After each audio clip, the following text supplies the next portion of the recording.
자, 미안합니다. 자, 다시 한번 가볼게요. 자, 일단, 자,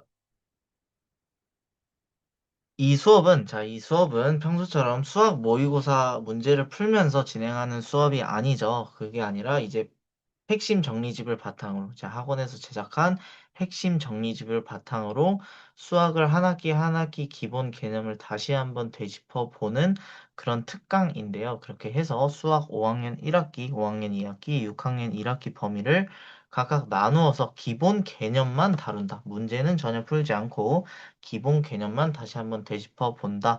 라는 거 참고해서 이 수업 활용해주면 될 것 같습니다. 자, 그러면은 자, 첫 번째 단원 분수의 나눗셈 단원부터 볼게요. 자, 우선 자, 분수의 나눗셈 단원의 경우에는 자, 우리가 일단 유형을 여기에도 많이 나눠 놨어요. 자, 자연수 나누기 자연수 그리고 뭐 진분수 나누기 자연수 뭐 이렇게 다양하게 지금 유형이 나누어져 있는데 자, 선생님이 생각했을 때는 일단 자, 우리가 이제 분수의 계산을 할 때 분수를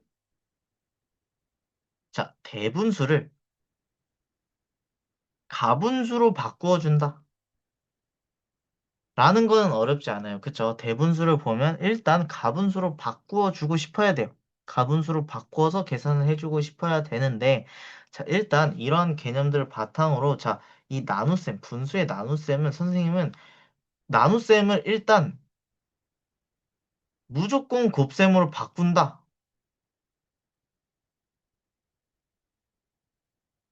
라고 생각하는 게 가장 계산 실수를 줄일 수 있는 방법이라고 생각해요. 자, 근데 나눗셈을 곱셈으로 바꿀 때는 역수로 바꿔주면 되겠죠. 자, 역수는 뭐예요? 분모와 분자의 위치를 서로 교환해 준다. 서로 바꾸어 준다. 자, 예를 들어서 자, 2 나누기 3이라고 봅시다. 자, 2 나누기 3의 예시로 한번 살펴보면 자, 물론 2 나누기 3을 했을 때 단순히 3분의 2라는 분수로 표현이 된다는 거 다들 잘 알지만 자, 나눗셈을 곱셈 3의 역수인 3분의 1로 곱하기 3분의 1로 나누기 3을 바꾸어서 계산을 해주게 되다 보면, 자, 이런 습관을 들이다 보면 분수의 나눗셈에서 실수를 하지 않을 수 있다. 실수를 최대한 줄일 수 있다라는 거 설명하고 넘어가겠습니다. 자, 이렇게 해서 3분의 2라는 값을 얻을 수 있는데, 물론 자연수 나누기 자연수의 유형에서는 이렇게까지 필요하진 않겠죠. 그냥 단순히 직관적으로 2 나누기 3은 3분의 2지, 당연히 3분의 2지 라고 받아들이는 학생들도 많을 것 같아요. 자, 근데 우리가 만약에 뭐 진분수, 대분수, 가분수와 같은 복잡한 분수들을 가지고 나눗셈 계산을 할 때는 그럴 때는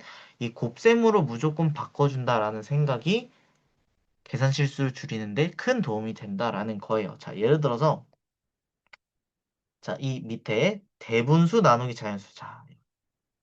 자, 대분수 나누기 자연수의 개념을 한번 봐봅시다. 자, 대분수 나누기 자연수의 개념에서 자, 다음 예시를 가지고 한번 문제를 풀어볼게요. 일단 대분수는 무조건 가분수로 바꿔주고 싶어야 돼요. 가분수로 바꿔주면 3분의 12가 되겠죠. 죄송합니다. 3분의 12가 아니라 3분의 5가 되겠죠.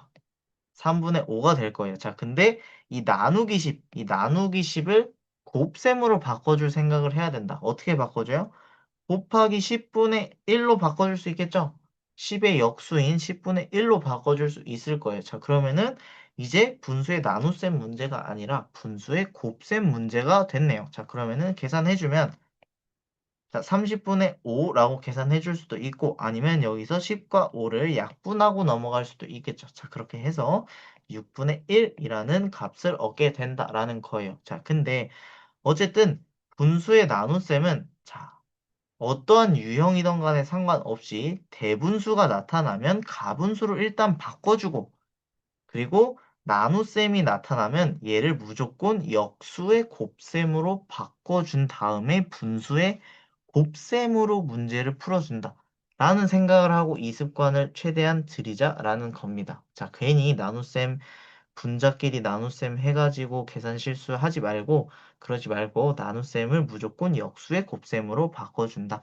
이 개념을 가지고 분수의 나눗셈 풀어주면 될 것 같습니다. 자, 그러면은 다음 단원 넘어가 보도록 할게요. 자, 각기둥과 각불이네요. 자, 각기둥은 뭐예요? 자, 두 밑면이 서로 평행하게 존재하고 있고, 자, 그리고 옆면이 모두 직사각형이다. 자, 이 개념 놓치는 학생들 많아요. 자, 각기둥의 옆면은 반드시 직사각형이어야 돼요. 왜?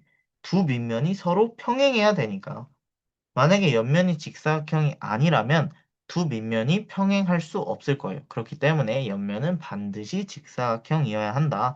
자, 그리고 각기둥의 밑면과 옆면은 서로 수직으로 만나야 하겠죠. 자, 이해가 되죠? 밑면과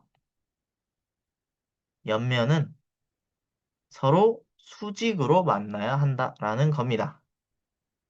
자, 다음 넘어가서 각기둥의 꼭지점, 면, 모서리의 수 구하기. 개념인데요. 자, 이 경우에 꼭지점의 수 공식, 면의 수 공식, 모서리의 수 공식으로 외우면 안 돼요. 자, 그렇게 외우면 당연히 안 되고 각기둥을 머릿속에 떠올리는 게 더 빨라요. 자, 오히려 공식을 외우려고 하다 보면 헷갈릴 수 있는 개념이에요. 선생님도 이거를 공식을 외우면서 푼다라고 생각한 적이 한 번도 없거든요. 그냥 머릿속에서 각기둥의 그 이미지를 떠올린 다음에 꼭지점 수는 한 밑면의 꼭지점 수에 몇이 곱해줘야 되는지를 생각하고 면의 수도 마찬가지고 모서리 수도 마찬가지라는 거예요. 자, 이때 한 밑면의 꼭지점의 수라고 표현이 굉장히 어렵게 되어 있는데 예를 들어서 육각기둥이라고 예시를 들어보면 자, 한 밑면의 꼭지점의 수, 뭐 한 밑면의 변의 수, 한 밑면의 변의 수 얘네는 다 뭐예요? 6이겠죠. 육각기둥의 앞에 붙은 6을 가지고 곱하기 2 더하기 2 곱하기 3을 하면 된다라는 겁니다. 자, 머릿속에 육각기둥의 이미지를 떠올리고 꼭지점의 수는 곱하기 몇을 해야 될까? 면의 수는 더하기 몇을 해야 될까? 모서리의 수는 곱하기 몇을 해야 될까?를 떠올리면서 그거를 문제를 많이 풀어보면서 훈련을 해보라 라는 겁니다. 자, 그리고 각불도 마찬가지예요. 자, 각불의 경우에는 자, 말 그대로 뿔이죠, 뿔. 각져 있는 뿔인데 자, 밑면은 당연히 하나겠죠. 뿔이니까. 자, 그리고 각불의 옆면은 모두 삼각형입니다. 자, 아까 각기둥의 옆면은 모두 뭐였어요? 직사각형이었죠. 근데 각불의 옆면은 모두 삼각형이다. 그리고 꼭지점에서 모든 옆면의 꼭지점이 만난다. 각불의 꼭지점에서 모든 옆면의 꼭지점이 모이게 된다라는 겁니다. 자, 이때 높이는 자, 미안합니다. 자, 밑면과 수직으로 만나는 이 가상의 선이 높이가 되고요. 자, 모서리의 경우에는 모든 도형과 마찬가지로 다음과 같은 곳을 모서리라고 하고 꼭지점도 마찬가지로 모든 입체 도형에서 다루는 꼭지점과 다르지 않습니다. 자, 그리고 넘어갈게요. 자, 그리고 각불의 꼭지점 면 모서리의 수를 구해보라. 자, 이것도 마찬가지로 각기둥과 마찬가지로 이 공식을 외우는 게 아니라 머릿속에서 각불의 이미지를 떠올리면서 꼭지점은 더하기 몇을 해야 되는지, 면은 더하기 몇 해야 되는지, 모서리는 곱하기 몇 해야 되는지를 생각해 볼 필요가 있다라는 거예요. 만약에 머릿속에 잘 떠오르지 않는다라는 학생들은 직접 각부를 그려보는 것도 좋아요. 물론 문제를 푸는 데 있어서 시간이 중요하긴 하지만 간단한 각부를 그려서 이렇게 이미지를 떠올려 보는 것, 실수를 줄이려고 하는 것도 중요하겠죠.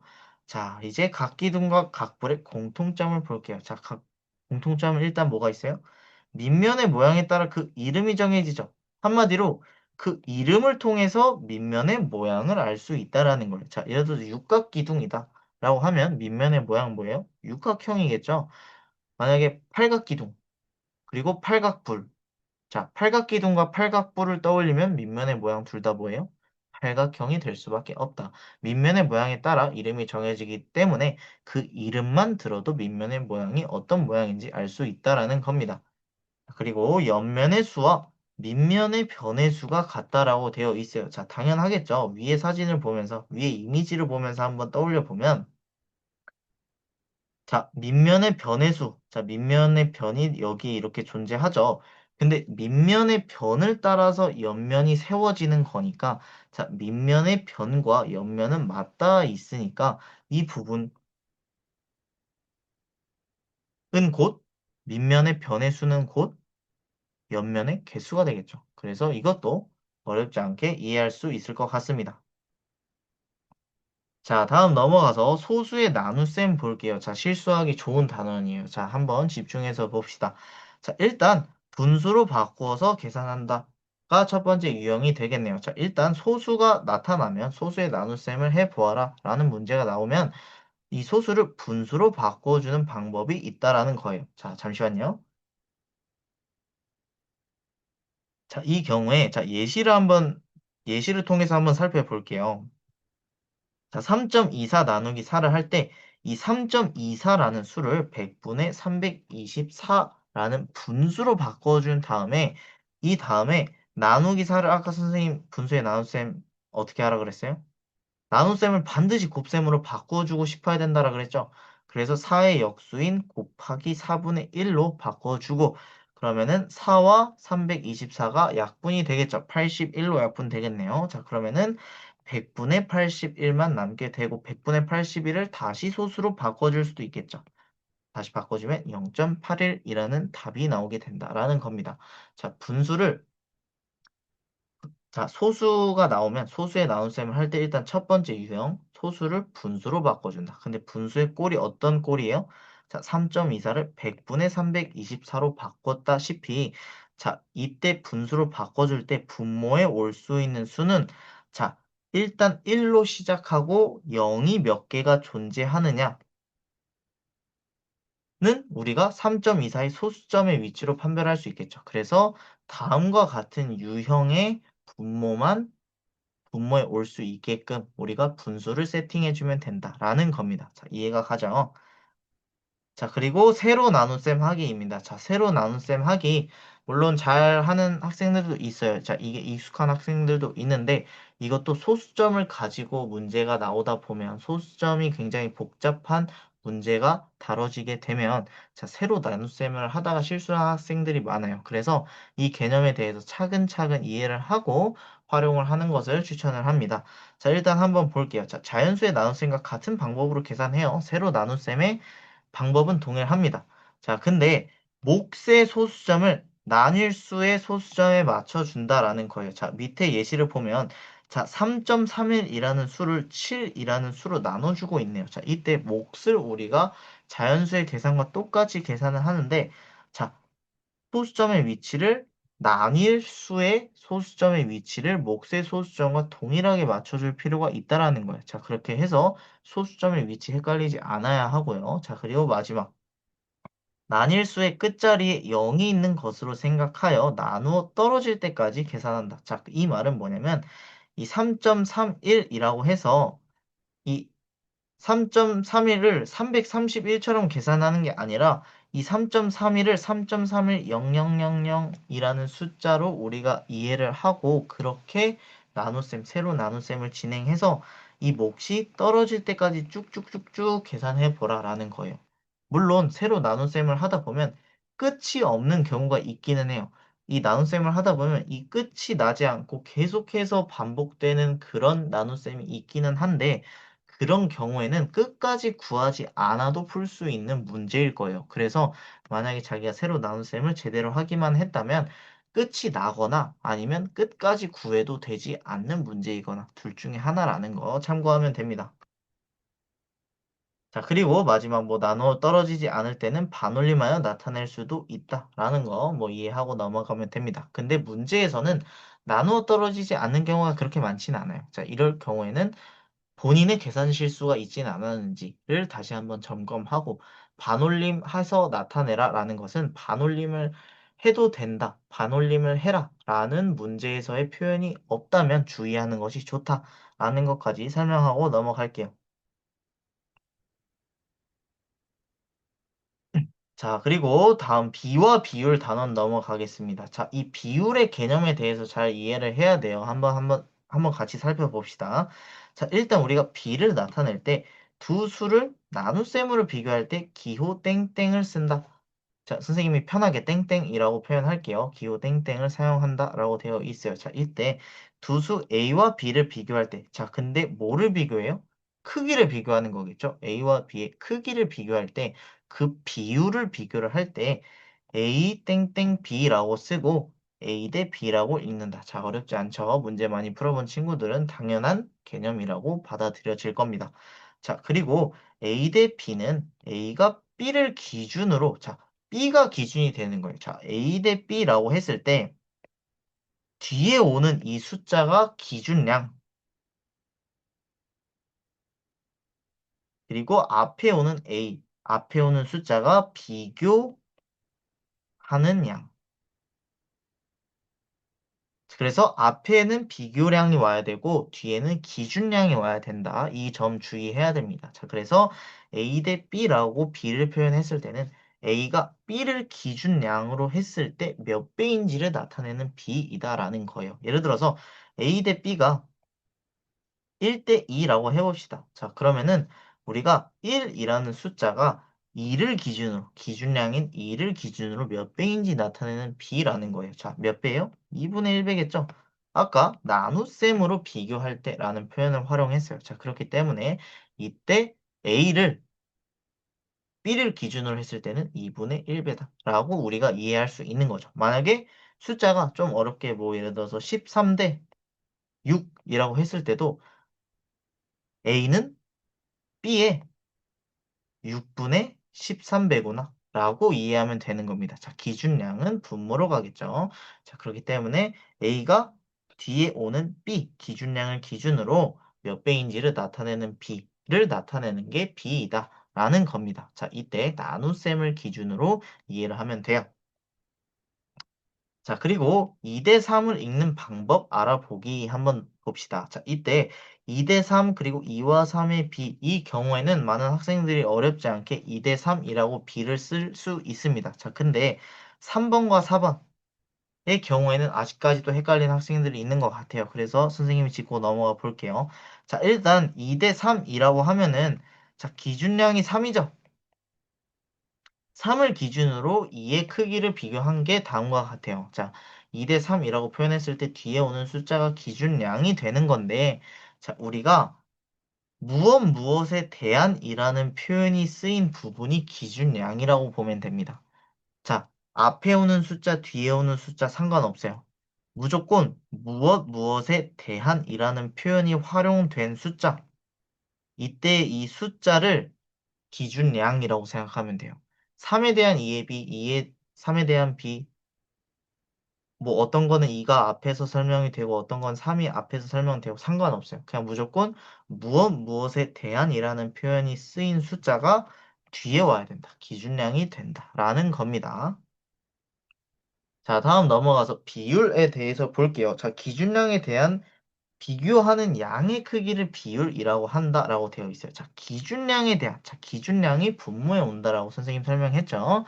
자, 기준량에 대한 비교하는 양의 크기를 우리가 비율이라고 한다. 얘를 분수로 표현을 많이 합니다. 자, 이때 B 2대 3에서 2는 비교하는 양, 당연하죠. 앞에 오는 숫자니까 비교하는 양이 될 거고, 자, 뒤에 오는 숫자 3은 뭐예요? 기준량이죠.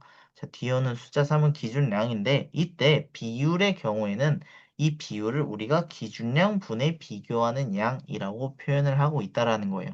자, 기준량은 무조건 뒤에 오고 무조건 분모 밑으로 간다 라고 이해하면 될 것 같습니다. 자, 뒤에 오거나 밑으로 가거나 둘 중에 하나다.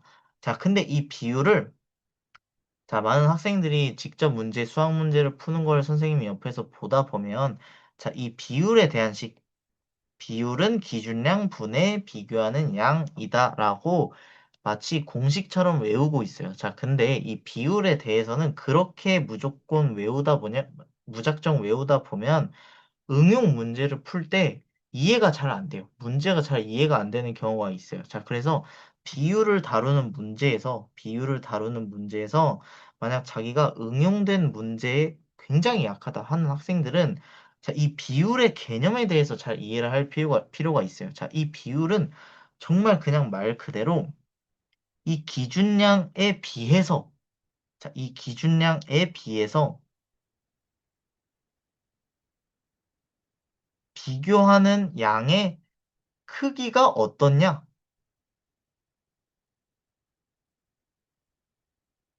를 나타내고 있는 게 비율이에요. 예를 들어서 전체 100명의 학생 중에 남자가 40명이라고 해봅시다. 자, 비율은 뭐예요? 100분의 40이 되겠죠? 전체 100명에 비해서 남학생 숫자의 크기가 어떠냐? 100분의 40이 되는 겁니다. 자, 이래서 자, 마치 비율은 기준양분에 비교하는 양 이렇게 외우는 게 아니라 비율의 개념에 대해서 자, 무엇에 비해서 무엇의 크기가 어떠냐를 묻고 있는 게 비율이다. 자, 이 개념에 대해서 잘 이해해야 된다라는 거 짚고 넘어가도록 하겠습니다.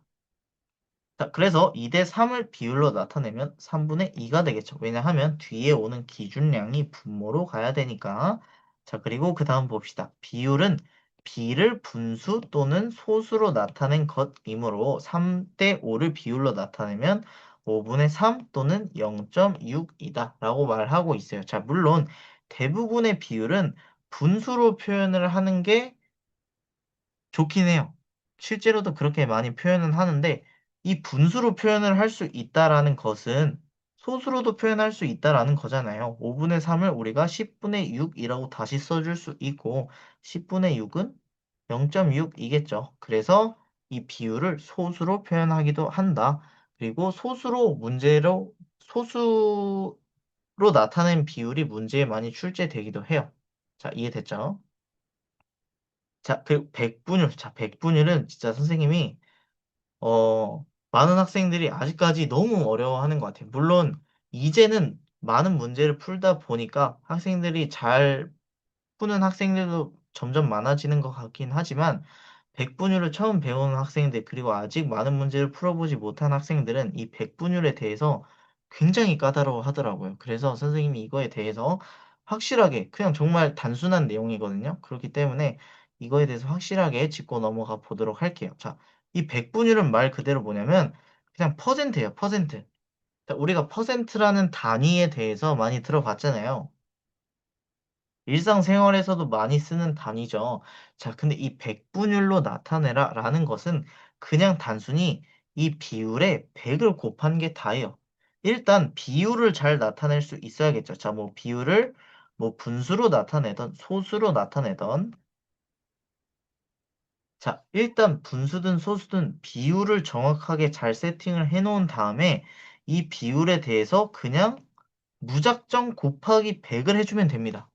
그게 끝이에요. 근데 왜 이렇게 나타내느냐 하면, 자, 우리가 만약에 어떠한 비율에 대해서 설명을 할 때, 물론 5분의 3, 뭐 10분의 6, 뭐 10분의 4, 10분의 3, 뭐 이런 단순한 숫자들은 우리가 분수로 나타내거나 소수로 표현을 해도 쉽게 쉽게 이해를 할 수 있어요. 자, 근데 만약에 굉장히 복잡한 뭐 예를 들어서 0.0235 와 같은 비율이 있다라고 해봅시다. 자, 그러면은 우리 반 남학생 수는 자, 우리 반 남학생 수는 전체 학생 수의 0.0235배야. 라고 했을 때 듣는 사람 입장에서 쉽게 이해가 가지 않잖아요. 자, 굉장히 복잡하면 복잡할수록 다루기 어려운 게 비율이기 때문에 이거를 해소하고자, 이거를 간단하게 나타내고자 곱하기 100을 해서 나타내는 게 백분율이라는 거예요. 만약에 0.0235라는 숫자를 이렇게 표현하지 않고 곱하기 100을 해서 2.35%야 라고 표현을 한다면 그래도 직관적으로 우리 반 남학생 수는 전체 학생 수, 전체 학교의 학생 수의 2.35%야 라고 했을 때는 쉽게 이해가 가죠. 근데 0.0235배야 라고 했을 때는 듣는 사람 입장에서 굉장히 이해하기 까다롭기 때문에 우리가 그래서 백분율을 활용한다 라고 이해해도 무방합니다. 자, 그렇기 때문에 비율은 일단 당연히 문제를 풀 때 비율을 설정하는 건 당연히 맞아야 돼요. 자, 비율은 당연히 정확하게 설정을 해야 되고, 그 다음에 100을 곱해서 나온 수가 있을 거 아니에요? 네모라고 해봅시다. 근데 100을 곱했습니다. 라는 증거로 퍼센트를 써주는 거예요. 이해가 되나요? 자, 만약에 퍼센트 기호를 써주지 않았다면 이게 백분율인지 그냥 비율인지 알 수가 없어요. 그냥 백분율인지 비율인지 알 수가 없다 보니까 100을 곱한 일반적인 비율의 100을 곱한 백분율입니다. 라는 증거로 퍼센트를 표시를 해주는 겁니다. 이해가 가나요? 물론 백분율은 일상생활에서도 많이 쓰고 일찍부터 이제 교과 과정에서도 잘 학습이 될 수 있도록 이렇게 개념으로 나타나 있기도 하지만 뭐 천분율, 만분율 이런 개념도 있어요. 자, 예를 들어서 천분율이라고 한다면 물론 이건 뭐 흘려 들으면 돼요. 뭐 잠깐 흘려 들으면 되는데 천분율이라고 했을 때는 천을 곱했습니다. 일반적인 비율에 천을 곱했습니다. 라는 내용의 개념인 거예요. 그래서 백분율도 그냥 일반적인 비율에 100을 곱한 비율입니다. 그래서 그 증거로 퍼센트라는 단위로 표시를 한 겁니다. 이렇게 이해를 하면 됩니다.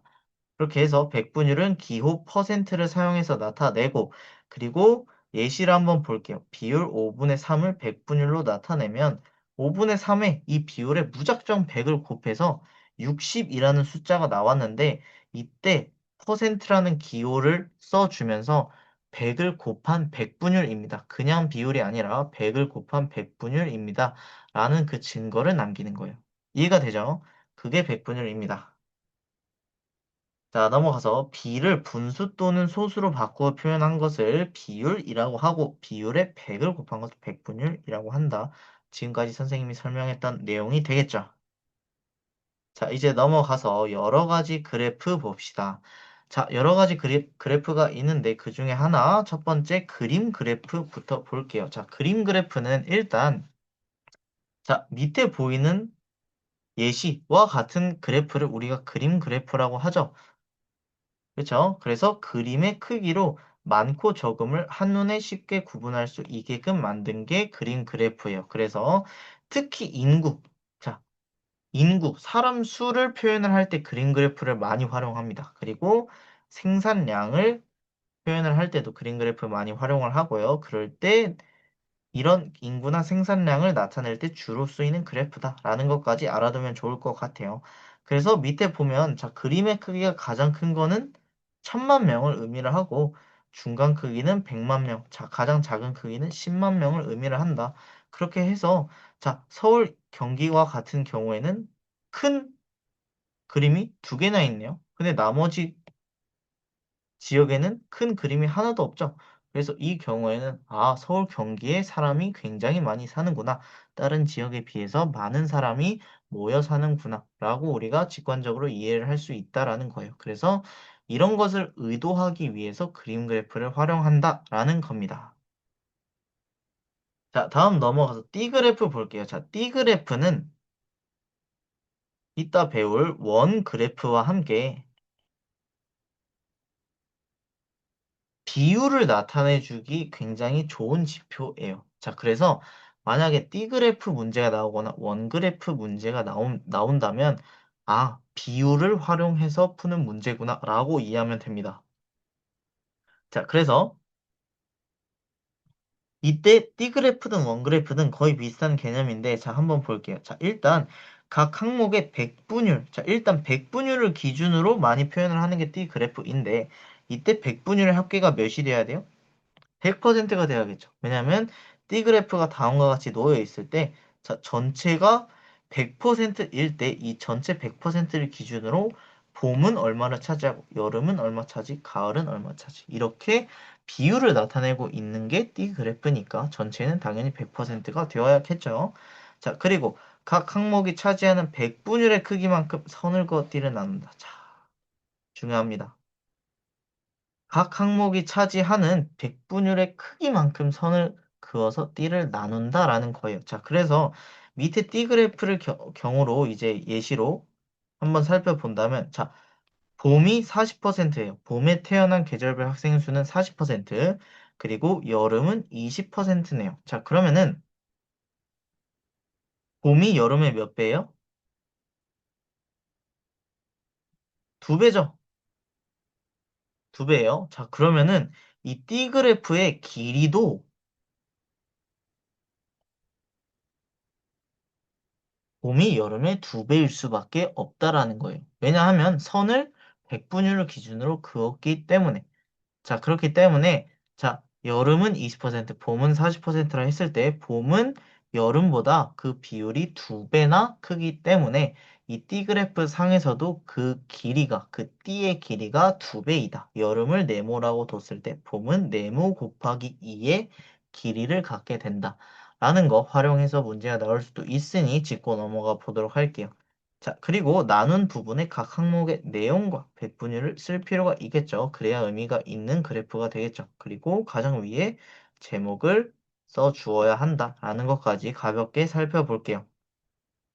자, 원그래프 볼게요. 자, 원그래프도 그냥 띠그래프랑 같은 개념이라고 생각하면 돼요. 근데 띠그래프의 경우에는 얘를 띠로 길게 만들어 놓은 것이고, 원그래프는 그냥 원으로 만든 것이다. 물론, 띠그래프를 활용하기에 적절한 상황이 있고, 원그래프를 활용하기에 적절한 상황이 따로 존재하기는 해요. 그래서 둘이 나뉘는 건데, 어쨌든 둘은 같은 개념이다. 원그래프도 똑같이 비율을, 그리고 비율 중에서도 백분율을 의미하는 그래프이다 라고 보면 됩니다. 자, 그래서 밑에도 보면 AB형 15%, O형 25, B형 20%, A형 40%다 더하면 몇이 돼야 돼요? 당연히 100%가 되어야겠죠. 당연히 100%가 되어야 돼요.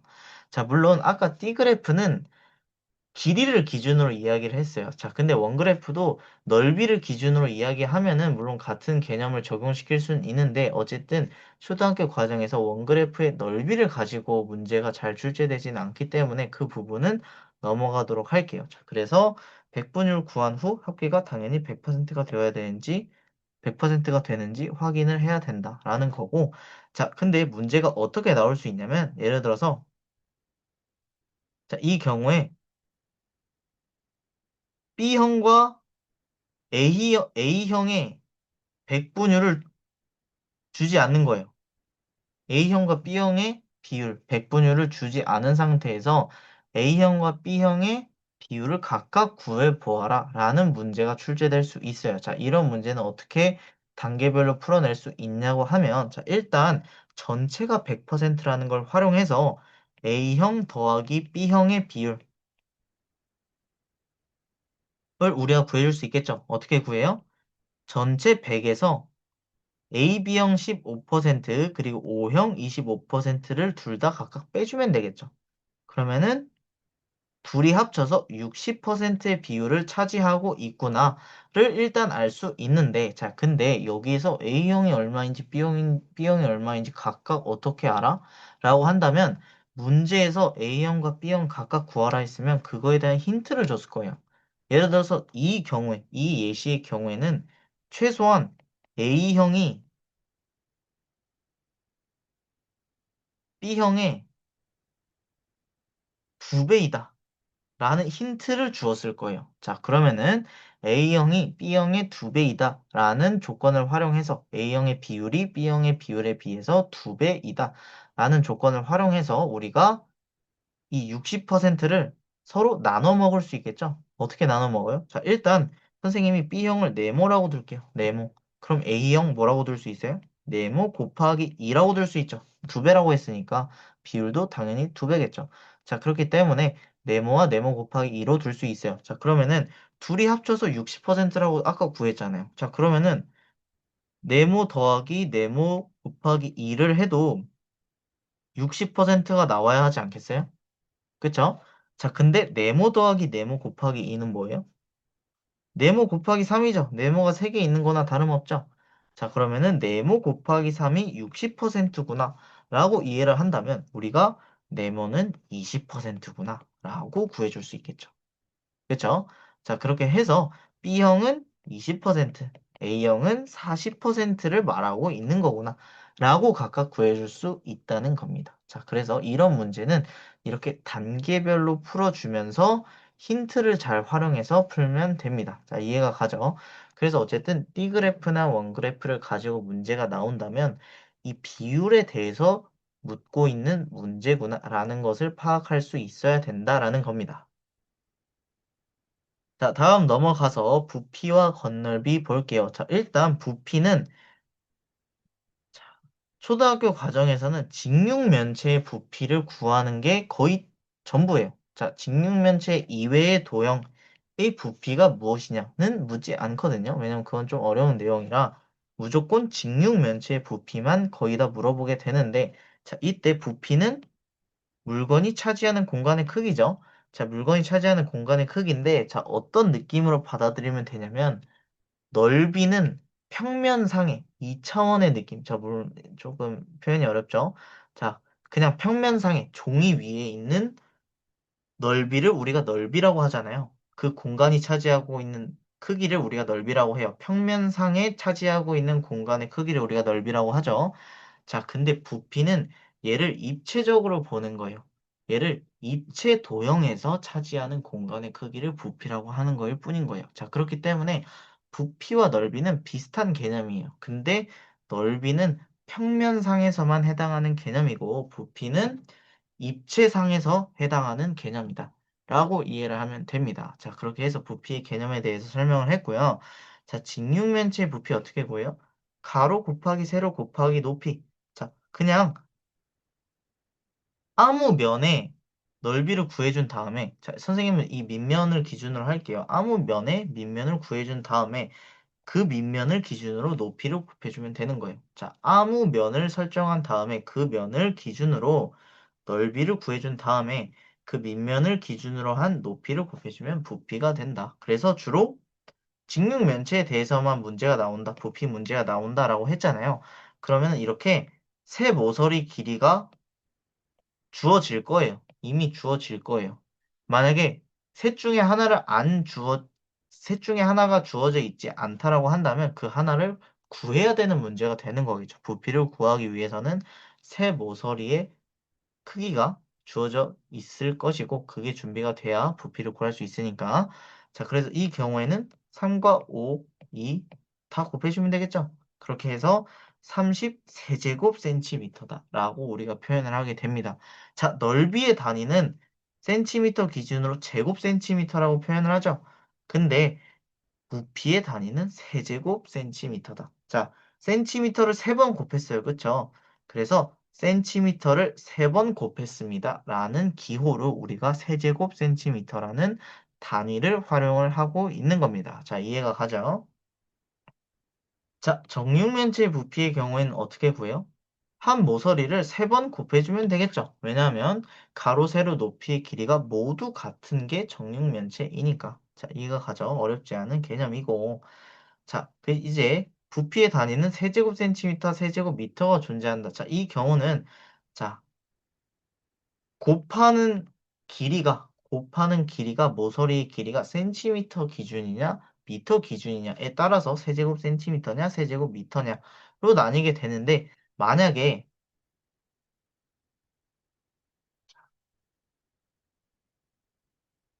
만약에 자, 직육면체 기준으로 설명할게요.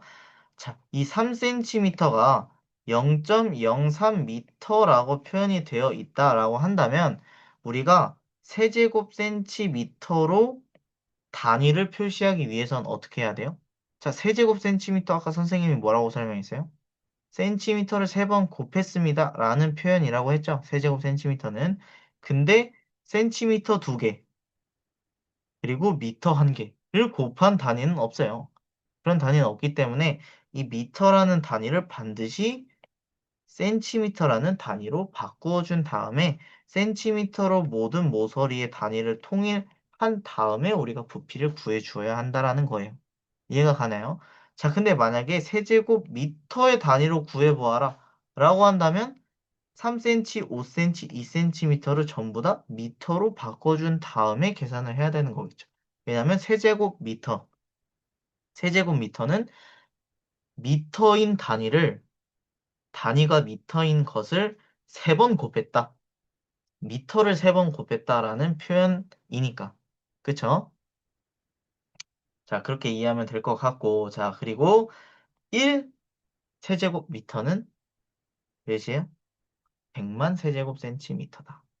자, 이것도 물론 1 세제곱미터가 그냥 1에 0이 6개가 붙은 상태로 세제곱센티미터로 단위가 바뀔 수 있다. 이렇게 외워버려도 좋아요. 이렇게 외워버려도 좋은데 그냥 우리가 어떻게 이 식이 유도되었느냐를 한번 살펴볼 필요는 있을 것 같아요. 자, 그래서 우리가 1세제곱미터 어떻게 쓸 수 있어요? 1미터 곱하기 1미터 곱하기 1미터로 우리가 나타낼 수 있죠?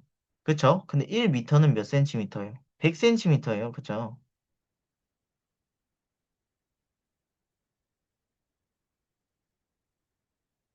자, 우리가 100 곱하기 100 곱하기 100 하면 어떻게 계산할 수 있어요? 일단 가장 첫 자리는 1일 것이고 그 뒤에 0이 몇 개 붙어야 돼요? 지금 두 개, 두 개, 두 개씩 곱해진 거니까 2 더하기 2 더하기 2 해서 1 뒤에 0이 6개가 붙어야 된다. 이렇게도 우리가 이해할 수 있다라는 거예요. 그래서 만약에 시험을 보다가 다음과 같은 개념을 가지고 문제가 나왔다면 1세제곱미터를 세제곱 센티미터로 단위 변환을 할 때 0이 5개 붙었나 6개 붙었나 헷갈리네? 라는 학생들은 이렇게 그냥 1미터를 100cm로 바꿔준 다음에 100이 3번 곱해지니까 100이 3번 곱해지니까 0은 6개가 붙겠구나. 이렇게 이해할 수도 있다라는 겁니다. 자, 이해가 가죠? 자, 마지막은 아니네요. 자, 건널비 봅시다. 자, 건널비 보면 자, 건널비는 이제 어렵지 않게 계산할 수 있을 거라 생각해요. 그럼에도 불구하고 지금 이 수업은 개념을 다시 한번 되짚어 보는 거니까 다시 한번 설명을 해 볼게요. 자, 건널비는 일단 겉면이 차지하는 넓이를 의미를 하겠죠. 당연히. 근데 건널비도 어쨌든 직육면체, 정육면체의 건널비를 다루고 있을 확률이 높아요. 물론 건널비의 경우에는 부피와 다르게 다른 도형을 가지고 문제가 나올 수도 있긴 하지만 일단 직육면체, 정육면체만 일단 생각하고 공부를 해봅시다. 자, 직육면체, 정육면체, 육면체의 건널비는 여섯 면의 넓이의 총합이겠죠? 그게 건널비겠죠? 왜냐면 육면체는 면이 6개니까. 자, 근데 직육면체의 건널비 자, 정육면체 건널비 이렇게 따로따로 설명이 되어 있는데 자 우리가 이렇게 보지 말고 그냥 이 위의 식을 가지고 이 위의 도형을 가지고 건널비를 직접 한번 구해 봅시다. 자 건널비를 직접 한번 구해 봅시다. 자 부피와 마찬가지로 건널비는 일단 세 모서리 서로 길이가 다른 세 모서리의 길이가 각각 주어져야 돼요. 이 셋 중에 하나라도 모른다면 부피든 건널비든 구할 수 없어요. 그래서 셋 중에 하나가 주어져 있지 않은데 부피나 건널비를 구해라 하는 문제가 나오면 그 빈칸을 구한 다음에 부피나 건널비를 구하라 라는 문제가 되는 거예요. 이해가 되죠? 자, 일단 세 모서리의 길이가 각각 3과 5와 2라면 우리가 건널비 어떻게 구할 수 있어요? 일단 서로 한 번씩 곱해주는데 겹치지 않게 곱해준다. 자, 중복되지 않게 일단 세 모서리의 길이를 한 번씩 곱해줘요. 자, 그러면은 식이 세개가 나올 수밖에 없게 되는데 이때 각각을 계산해 준 다음에 자, 우리가 얘네를 다 더해주면 31이네요. 그쵸? 31 제곱센티미터예요. 아직까지. 왜냐면 센티미터가 두 번까지밖에 곱해지지 않았기 때문에 자, 그러면은 자, 이 31 제곱센티미터가 의미하는 넓이가 어디냐면 여기 그리고 여기 그리고 잘 보이기 위해서 뒤쪽에 있는 우리가 바라보기 뒤쪽에 놓여 있는 면을 기준으로 설명할게요. 다음과 같은 세 면의 다음 선생님이 색칠한 세 면의 넓이의 합이 31이라는 거예요. 세 면의 넓이의 합. 근데 직육면체든 정육면체든 면이 몇 개예요? 면이 6개죠. 근데 지금 선생님이 색칠한 이 세 개의 면은 서로 넓이가 다를 수밖에 없어요. 각각 15, 16일 테니까 서로 넓이가 다를 수밖에 없는 세 개의 면의 넓이를 우리가 구한 건데 각각의 면이 마주보고 있는 면과 합동이죠. 각각의 면이 자, 빨간색 면은 마주보고 있는 면과 합동이에요. 초록색 면도 마찬가지고 파란색 면도 마찬가지고 마주보고 있는 면, 평행한 면과 합동이기 때문에 넓이가 같을 수밖에 없죠. 자, 그러면은 우리가 세 면의 넓이의 합 지금 구했는데 각각의 면이 서로 일단 지금 넓이가 다른데 이 전체 직육면체, 정육면체 기준으로 우리가 건널비를 구하려고 할 때는 각각의 넓이와 같은 면이 몇 쌍씩 존재해요? 각각 한 쌍씩 존재한다. 두 면이 합쳐져서 한 쌍이잖아요. 마주보고 있는 합동인 면과 한 쌍을 이루기 때문에 우리는 31에다가 곱하기 2를 해서 건널비 62를 구해줄 수 있다라는 거예요. 자, 일단 자, 서로 겹치지 않게 한 번씩 곱해줘요. 그 말은 즉슨 서로 면의 넓이가 다른, 서로 면의 넓이와 모양이 다른 세 면의 조합, 세 면의 넓이의 총합을 일단 먼저 다 구해주고 각각 한 쌍, 각각 쌍을 이루는 합동인 면이 존재하기 때문에 여기다가 곱하기 2를 해줘야 된다. 그렇게 해서 우리가 건널비를 구해줄 수 있다라는 겁니다. 건널비도 어쨌든 넓이죠. 건널비도 어쨌든 넓이니까 단위는 제곱이 된다라는 거예요. 이해가 되나요? 부피면 세제곱, 넓이면 제곱. 자, 그렇게 해서 정육면체 건널비의 경우에는 한 면의 넓이 곱하기 6을 그냥 단순히 해버리면 되겠죠. 왜냐하면 정육면체는 모든 면의 넓이가 같으니까. 그래서 면이 총 6개가 있고 그 6면의 넓이가 서로 모두 같으니까 한 면의 넓이에다가 6을 곱해주면 정육면체의 건널비가 나오게 된다라는 거 어렵지 않게 이해할 수 있을 것 같아요. 자, 그리고 전개도 이전에 5학년 자, 5학년 2학기 범위에서 우리가 등장한 개념이기도 하죠. 각기둥에 모서리를 잘라서 펼쳐놓은 그림 전개도라고 한다. 그래서 전개도가 주어졌을 때 우리가 부피나 건널비를 구할 줄도 알아야 되는 거예요. 자, 건널비가 주어졌을 때 서로 길이가 다른 세 모서리의 길이가 주어졌다면 우리가 건널비와 부피 어렵지 않게 같은 방식으로 구해줄 수 있다라는 겁니다. 자, 이렇게 해서 6학년 1학기 범위까지 수업을 마치도록 하겠고요. 혹시나 이제 핵심 정리집을 가지고 문제를 풀다가 이 문제에 대해서 좀 모르겠다, 잘 모르겠다 하는 학생들은 학원 전화번호를 통해서 그 문제 사진을 찍어서 보내주면 학원에서 그거에 대한 해설, 그거에 대한 도움을 줄 수 있도록 할 테니까 자, 잘 공부해서 핵심 정리집 잘 활용해서 잘 공부해서 입시 준비했으면 좋겠습니다. 자, 그럼 여기까지 6학년 1학기 범위까지 해서 수학 특강 마무리하도록 하겠습니다. 다들 늦은 시간까지 수고 많았습니다. 자, 여기까지 하도록 할게요.